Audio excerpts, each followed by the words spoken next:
Mungkin santai aja nanti. Iya, santai. Baik, langsung saja kita mulai. Bismillahirrahmanirrahim. Assalamualaikum warahmatullahi wabarakatuh. Waalaikumsalam warahmatullahi wabarakatuh. Perkenalkan teman-teman semua, kami dari kelompok 7 memasuki sesi wawancara. Terlebih dahulu kami akan memperkenalkan narasumber kami yang tentunya sangat luar biasa ya. Di sini ada Ibu Nabila Maharani Novanta MH selaku dosen di Prodi Hukum Tata Negara, betul ya Ibu? Betul. Fakultas Syariah UIN Kiai Haji Abdurrahman Wahid Pekalongan. Tanpa kita membuang-buang waktu lagi, kita akan langsung menuju ke pertanyaan pertama yang akan disampaikan oleh Saya. Mbak Vika. Kita ini kan sebagai masyarakat umum yang Oke, baik. Terima kasih pertanyaannya Mbak Vika.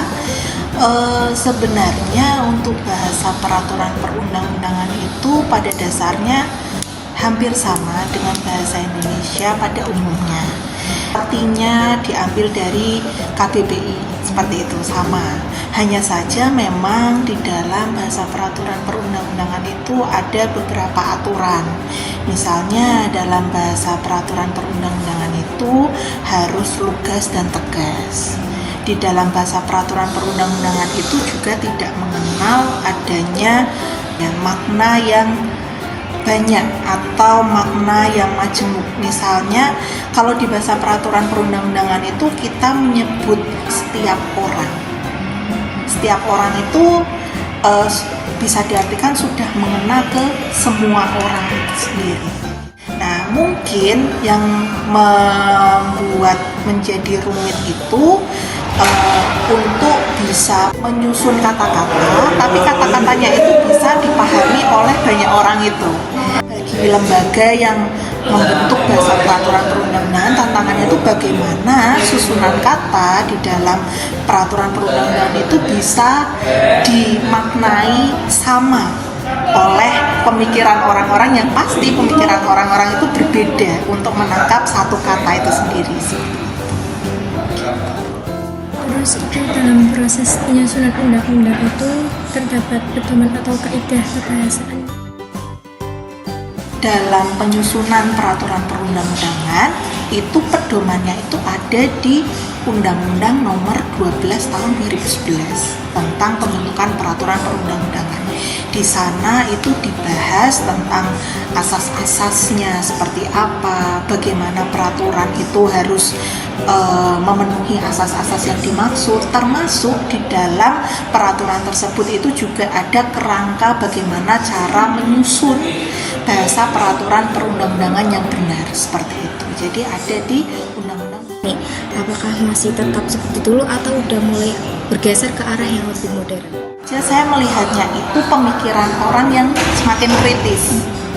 Gitu, pemikiran orang yang semakin kritis. Dulu mungkin kita sebagai masyarakat hanya iya atau ibaratnya apa ya, bahasa Jawanya tuh manut aja dengan pemerintah.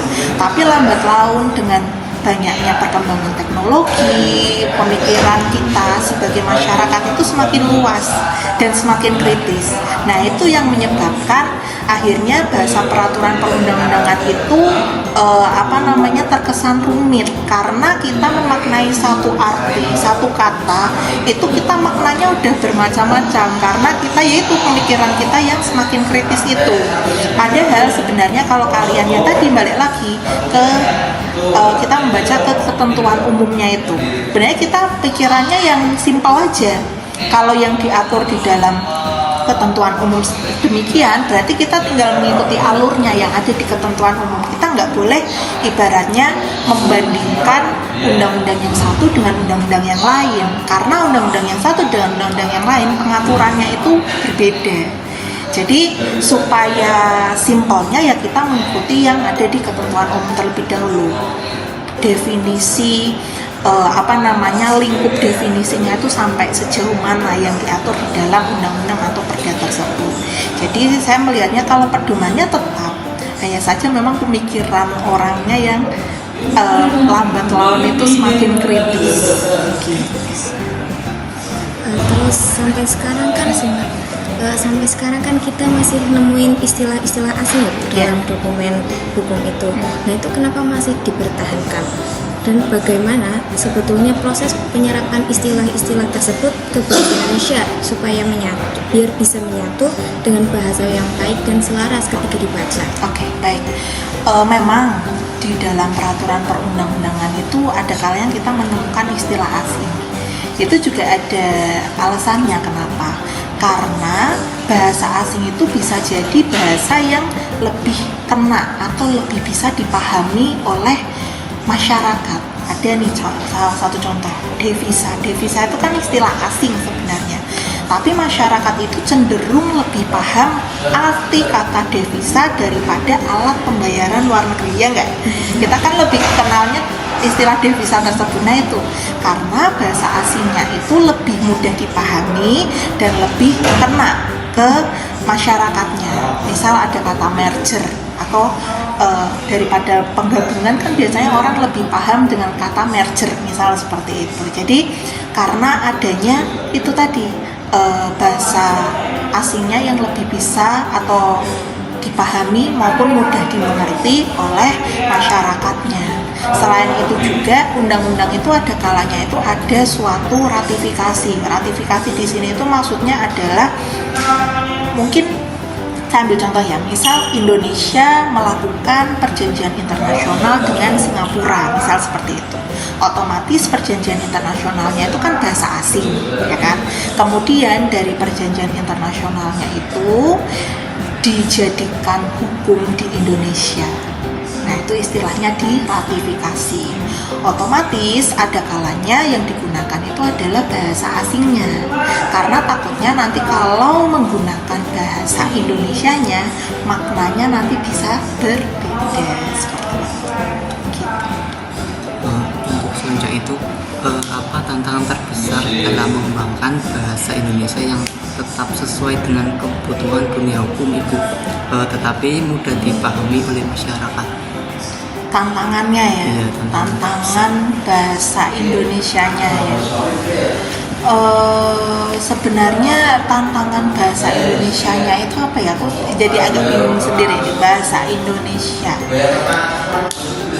Kadang tuh saya melihatnya tuh bahasa Indonesia sendiri itu sebenarnya kita sebagai warga negara Indonesia itu untuk memaknai bahasa Indonesia aja kadang kita masih susah, ya nggak sih? Saya pun mengakui ya, jujur mengakui kadang kita memaknai bahasa Indonesianya itu kadang kita masih perlu keras, berpikir keras untuk ini maknanya apa, maksudnya apa. Karena saya di sini bukan expert di bahasa Indonesia, jadi kalau saya orang awam melihatnya, apalagi di sini misal dari segi hukumnya ya, untuk memaknai kata-katanya itu yaitu berasal dari KBBI, balik lagi ke KBBI. Karena kalau kita searching di Google itu pasti maknanya juga beda dari KBBI. Mending kita langsung mempelajari sumbernya langsung, yaitu KBBI. Dalam hal pembentukan peraturan perundang-undangan itu pun itu kan ada tim bisa dikatakan tim legal drafternya. Itu juga nggak semuanya orang hukum. Makanya kenapa disebut tim, karena kita butuh partner untuk bisa mensinkronkan bahasa-bahasa peraturan perundang-undangan. Tidak menutup kemungkinan kita dari yang bidang hukum minta tolong ke yang ahli bahasa itu juga bisa untuk memaknai satu kata tersebut supaya tidak salah tafsir tersebut, seperti itu. Jadi tantangannya yaitu kembali lagi dari kita sebagai masyarakat Indonesianya pun juga harus mempelajari lagi bahasa Indonesia yang baik dan benar, seperti itu. Kadangkala sekarang itu yang membuat rumit itu ya tadi kompleks, pemikirannya tuh kompleks. Misal terkait KUHP yang membahas tentang penghinaan kepada pemerintah, misal seperti itu.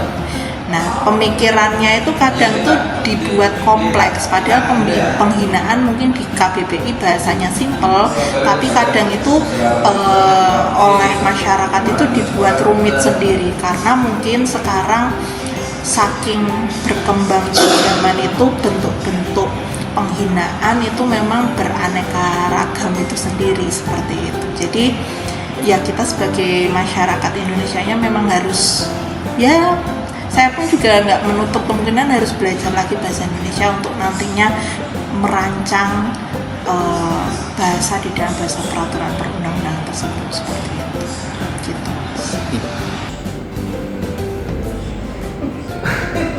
Baik, jadi mungkin itu pertanyaan terakhir dari Mbak Fika untuk menutup sesi wawancara kita pada siang ini.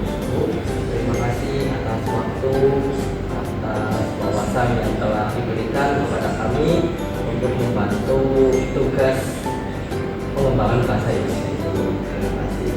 Lalu tak juga lupa kami mengucapkan terima kasih kepada seluruh pihak yang menonton video kami. Kami meminta maaf jika dalam video ini ada sesuatu yang kurang berkenan di hati penonton. Ya. Mungkin sekian yang dapat kami sampaikan. Saya mewakili kelompok 7 mengucapkan terima kasih. Wassalamualaikum warahmatullahi wabarakatuh. Yeah.